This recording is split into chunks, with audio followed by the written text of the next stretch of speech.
এ দুনিয়াটা কি একটু উদাহরণ দিই। উদাহরণটা দেওয়ার পরে বক্তব্য শুরু করছি।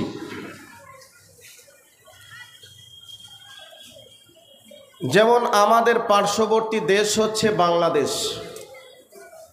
বাংলাদেশের প্রধানমন্ত্রীর নাম হচ্ছে শেখ হাসিনা। আমাদের ভারতবর্ষের প্রধানমন্ত্রীর নাম হচ্ছে দামোদাস নরেন্দ্র মোদী। এখন বাংলাদেশের প্রধানমন্ত্রী ভারতবর্ষে ভ্রমণ করবে, এমতো অবস্থায় বাড়ি থেকে যখন বার হচ্ছে, তখন ওনার বাড়ির একজন কাজের মানুষ সে বলছে, দিদি কোথায় যাবেন? ভারতে যাব। আপনি কি আমাকে সঙ্গে নিয়ে যাবেন? তুই কি যাবি ভারতে? চল। দুইজন চলে আসলো। এখন ভারতবর্ষের নীতি হচ্ছে, উদাহরণ দেওয়ার জন্য বলছি, ভারতবর্ষের সংবিধান হচ্ছে, যেই ব্যক্তি ভারতবর্ষের প্রধানমন্ত্রী চেয়ারে বসবে সেই ব্যক্তি সর্বোচ্চ সম্মানে সেই ব্যক্তি সম্মানিত হবেন। 5 বছরের জন্য তিনি যা ইচ্ছা তাই করবেন। 5 বছর যেদিন হয়ে যাবে সেই দিন প্লেনে করে নিয়ে গিয়ে তাকে কোনো একটা জঙ্গলে ফেলবে, যেই জঙ্গলে সাপ থাকবে, বিছু থাকবে, বাঘ থাকবে, ভল্লুক থাকবে, সিংহ থাকবে। সেই জঙ্গলে তাকে হিংস্র প্রাণীরা ছিঁড়ে টেনে হিঁচড়ে খাবে। এখন 5 বছর সম্মানে আনন্দে থাকবে। তো এখন 5 বছর পরে যদি জানে যে আমাকে জঙ্গলে ফেলবে, বাঘে সিংহে খাবে, তাহলে কেউ কি প্রধানমন্ত্রী চেয়ারটা দখল করতে চাইবে? আপনাদের কাছে আমার প্রশ্ন, দখল করতে চাইবে? চাইবে না। তো এখন বাংলাদেশ থেকে যে মেয়েটার সঙ্গে আসতে চাইলো প্রধানমন্ত্রীর সঙ্গে, তো সেই ব্যক্তি এসে বলছে, ম্যাডাম কি হলো, যে এই ব্যক্তি আজকে খুব কান্না করছে, প্রধানমন্ত্রী খুব কান্না করছে, ফুল দিয়ে সাজানো হয়েছে। কান্না করছে কেন? আর একজনকে দেখা যাচ্ছে 5 বছরের জন্য প্রধানমন্ত্রী চেয়ারে বসাবে, এই জন্য তাকেও ফুল দিয়ে সাজাচ্ছে, এও খুব কান্না করছে। তো এখন জিজ্ঞাসা করলো কান্না কেন করছে দুইজন ব্যক্তি।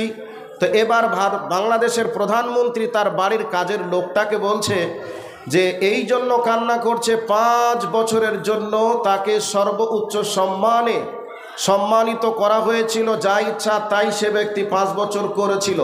আজকে তার 5 বছর কমপ্লিট, এক্ষুনি তাকে জঙ্গলে ফেলে দিয়ে আসবে। জঙ্গলের হিংস্র প্রাণীরা তাকে টেনে হিঁচড়ে খেয়ে শেষ করবে। এই জন্য ভাবছে আমার তো আর সময় বেশি নেই, আমাকে এক্ষুনি জঙ্গলে ফেলে দেবে, আমাকে হিংস্র প্রাণীরা খেয়ে নেবে। এই জন্যে ও ব্যক্তি কাঁদছে। তাহলে আরেকজন কাঁদছে কেন?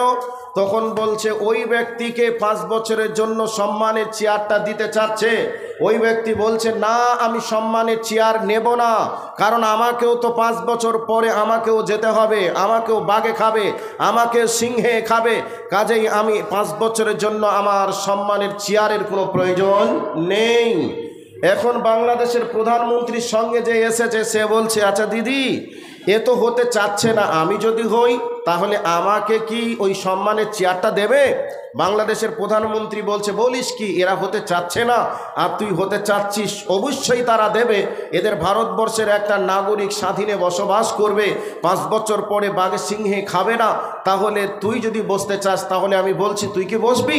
এখন ভারতবর্ষের মানুষদেরকে যখনই বলল যে আমার দেশ থেকে একজন অবুঝ একটা মানুষকে নিয়ে এসেছি, সেই ব্যক্তি প্রধানমন্ত্রী চেয়ারে বসতে চাচ্ছে, 5 বছর পরে তাকে জঙ্গলে ফেলে দেবে, কোনো সমস্যা নেই। ভারতবর্ষের জনগণ বলছে এরকম তো একটা নাগরিক খুঁজছিলাম। তো যাই হোক, পাওয়া গেছে বাংলাদেশের বাঙালি মুসলমান, তাদের বুদ্ধি নেই, এই জন্য হতে চাচ্ছে। ঠিক আছে, চেয়ারটা দেওয়া হলো, আজ থেকে প্রধানমন্ত্রী।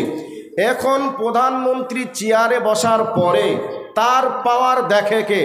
এবার পাওয়ারে বসে মিলিটারি ফোর্সদেরকে বলে দিল, যেই জঙ্গলে ফেলে দেওয়া হয় ওই জঙ্গলে চলে যাও, যত রকমের হিংস্র প্রাণী আছে ওই প্রাণীগুলিকে ধরো আর ওই প্রাণীগুলিকে অন্য জঙ্গলে স্থানান্তরিত করো। জঙ্গলের ভিতরে যত রকমের কাঁটাযুক্ত গাছ আছে কেটে পরিষ্কার করে দাও। জঙ্গলের ভিতরে যা আবর্জনা আছে, নোংরা আছে, একেবারে ক্লিন করে দাও। এই করে করে করে করে সব যখন ক্লিয়ার হয়ে গেল, এখন প্রধানমন্ত্রী চেয়ারে বসে আছে, তার যা মন তাই সে করবে। এখন বলে দিল জঙ্গলের ভিতরে বিভিন্ন ফল ফ্রুটের গাছ লাগাও, পানির ফোয়ারা তৈরি করো, একবারে পার্কে রূপান্তরিত করলো। এবার আপনাদের কাছে প্রশ্ন, 5 বছর পরে যদি ওই প্রধানমন্ত্রীকে ওই জঙ্গলে রেখে আসে, তাহলে কি কোনো সমস্যা হবে? সে কি আর কাঁদবে? কথা বলুন ভাই, সে কি আর কাঁদবে? কাঁদবে না। কারো কি কোনো সমস্যা হবে? হবে না। কারণ সেখানে থাকার মতো পরিবেশ যথেষ্ট তৈরি হয়ে গেছে, সেটা পার্কে রূপান্তরিত হয়েছে।